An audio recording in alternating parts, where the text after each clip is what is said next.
Hey mamas, welcome back to Breastfeeding with Mary. If you're exclusively pumping or thinking about it, this video is for you. Today, I'm sharing my exclusive pumping routine. Simple, realistic, and made for tired moms who are doing their very best.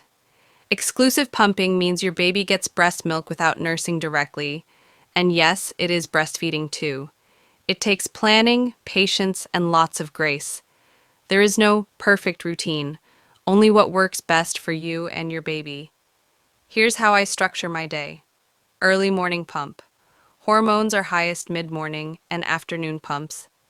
Evening pump. One night pump. If needed, I aim for 15 to 20 minutes per session, adjusting based on comfort and milk flow.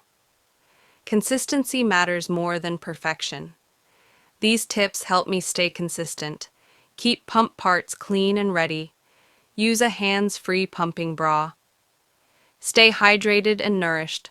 Label and store milk right away. And most importantly, listen to your body. Pain is not part of pumping. If you're exclusively pumping, I see you.